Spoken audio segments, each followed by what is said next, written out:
ಕರ್ನಾಟಕದ second ರೌಂಡ್ನ final result ಯಾವಾಗ ಬರ್ಬೋದು? ಈಗಾಗಲೇ ಬಹಳಷ್ಟು ದಿನಗಳ ಕಾಲ ವೇಟ್ ಮಾಡಿದ್ದೇವೆ.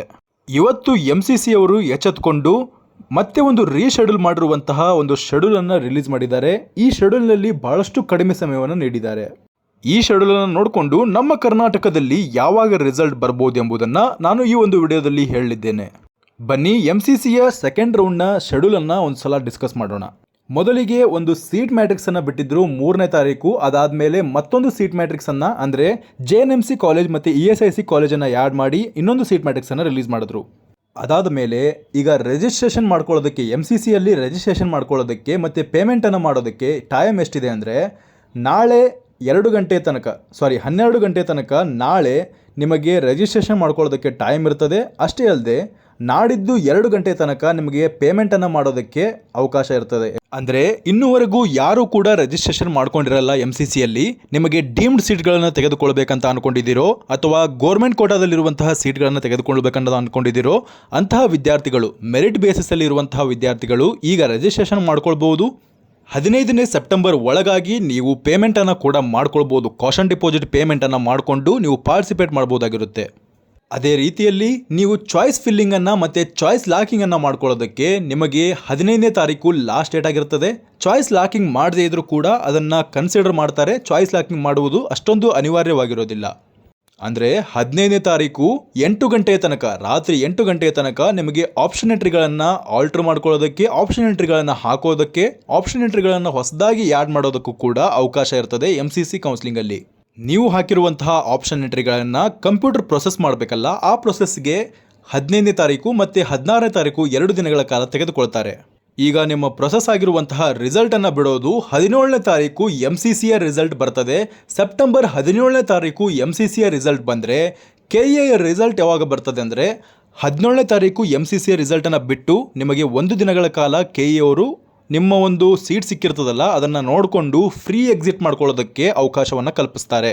ಅಂದರೆ MCCಯಲ್ಲಿ 17ನೇ ತಾರೀಕು ರಿಸಲ್ಟ್ ಬಂದರೆ 18ನೇ ತಾರೀಕು ಪೂರ್ತಿ ನಿಮಗೆ ಈ ಒಂದು ಕೌನ್ಸಿಲಿಂಗಿಂದ, KE ಕೌನ್ಸಿಲಿಂಗಿಂದ ಎಕ್ಸಿಟ್ ಆಗ್ಬೋದು, ಫ್ರೀಯಾಗಿ ಎಕ್ಸಿಟ್ ಆಗ್ಬೋದು. ನಮಗೆ MCCಯಲ್ಲಿ ಸೀಟ್ ಸಿಕ್ಕರೆ ಅಂತಹ ವಿದ್ಯಾರ್ಥಿಗಳನ್ನು KE ಕೌನ್ಸಿಲಿಂಗಿಂದ ಎಕ್ಸಿಟ್ ಮಾಡಿ KEಯಲ್ಲಿರುವಂತಹ ವಿದ್ಯಾರ್ಥಿಗಳ ಆಪ್ಷನ್ ಎಂಟ್ರಿಗಳನ್ನು ಮತ್ತೊಂದು ಬಾರಿ ರೀರನ್ ಮಾಡಿಕೊಂಡು ರಿಸಲ್ಟನ್ನು 19ನೇ ತಾರೀಕು ಬಿಡುವಂತೆ KE ಅವರು ಪೂರ್ವ ಸಿದ್ಧತೆಯನ್ನು ಮಾಡ್ಕೊಂಡಿಟ್ಕೊಂಡಿದ್ದಾರೆ. ಅಂದರೆ MCCಯ ರಿಸಲ್ಟ್ 17ನೇ ತಾರೀಕು ಬಂದರೆ ನಮ್ಮ ಕರ್ನಾಟಕದಲ್ಲಿ 19 ಅಥವಾ 20ನೇ ತಾರೀಕು ನಮ್ಮ ಫೈನಲ್ ರಿಸಲ್ಟ್ ಬರಬಹುದು. MCCಯಲ್ಲಿ ಸೀಟ್ ಸಿಕ್ಕವರು ಕಾಲೇಜ್ಗೆ ಹೋಗಿ ರಿಪೋರ್ಟ್ ಮಾಡ್ಕೊಳ್ಳೋದಕ್ಕೆ 25ನೇ ತಾರೀಕು ಸೆಪ್ಟೆಂಬರ್ ಲಾಸ್ಟ್ ಡೇಟ್ ಆಗಿರ್ತದೆ. ಅಂದರೆ ನೀವು ಥಿಂಕ್ ಮಾಡ್ಬೋದು 7 ದಿನಗಳು 8 ದಿನಗಳ ಕಾಲ ಈ ಒಂದು ಸಮಯಾವಕಾಶ ಇರ್ತದೆ. ನೀವು ನಿಮ್ಮ ಸಿಕ್ಕಿರುವಂತಹ ಕಾಲೇಜಿಗೆ ಹೋಗಿ ಅಡ್ಮಿಷನನ್ನು ಮಾಡಿಸ್ಕೊಳ್ಬೇಕು. ಕಂಪಲ್ಸರಿಯಾಗಿ ಸೆಕೆಂಡ್ ರೌಂಡಲ್ಲಿ ನಿಮಗೆ ಸಿಕ್ಕಿರುವಂತಹ ಕಾಲೇಜನ್ನು MCC ಕೌನ್ಸಿಲಿಂಗಲ್ಲಿ ನೀವು ಅಡ್ಮಿಷನ್ ಮಾಡಿಸ್ಕೊಳ್ಳೇಬೇಕು.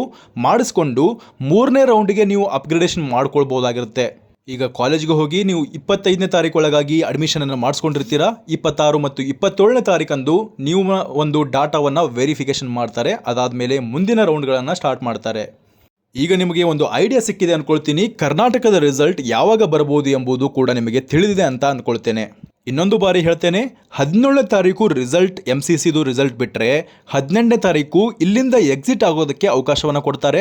18ನೇ ತಾರೀಕು ಅವಕಾಶ ಕೊಟ್ಟರೆ 19ನೇ ತಾರೀಕು ನಮ್ಮ ಕರ್ನಾಟಕದ ಫೈನಲ್ ರಿಸಲ್ಟ್, ಅಥವಾ 19 ಅಲ್ಲದೇ ಇದ್ದರೂ ಕೂಡ 20ರಲ್ಲಿ ನಮ್ಮ ಕರ್ನಾಟಕದ ಫೈನಲ್ ರಿಸಲ್ಟ್ ಬಿಡುವಂತಹ ಭಾಳಷ್ಟು ಸಾಧ್ಯತೆಗಳು ಕಾಣಿಸ್ತಾ ಇದ್ದಾವೆ.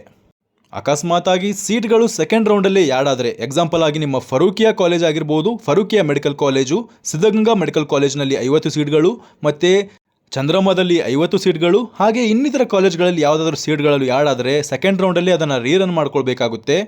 ಅದರ ಬೇಸಿಸ್ ಮೇಲೆಯೇ ಇನ್ನೊಂದು ರಿಯಲ್ ಅಲಾಟ್ಮೆಂಟನ್ನು ಬಿಡುವಂಥ ಸಾಧ್ಯತೆ ಕೂಡ ಇರ್ತದೆ. ಆದರೆ ಅಕಸ್ಮಾತಾಗಿ ಈ ರೌಂಡಲ್ಲಿ ಈ ಒಂದು ಸೀಟ್ಗಳು ಆ್ಯಡ್ ಆಗದೇ ಇದ್ದರೆ ಅದನ್ನು ಮಾಪಪ್ ರೌಂಡಲ್ಲಿ ಕನ್ಸಿಡರ್ ಮಾಡಿ ಮಾಪಪ್ ರೌಂಡನ್ನು ಮಾಡುವಂಥ ಸಾಧ್ಯತೆ ಕೂಡ ಇರ್ತದೆ. ಈ ವಿಡಿಯೋದ ಮೂಲಕ ನಿಮಗೊಂದು ಐಡಿಯಾ ಸಿಕ್ಕಿದೆ ಯಾವಾಗ ರಿಸಲ್ಟ್ ಬರ್ತದೆ.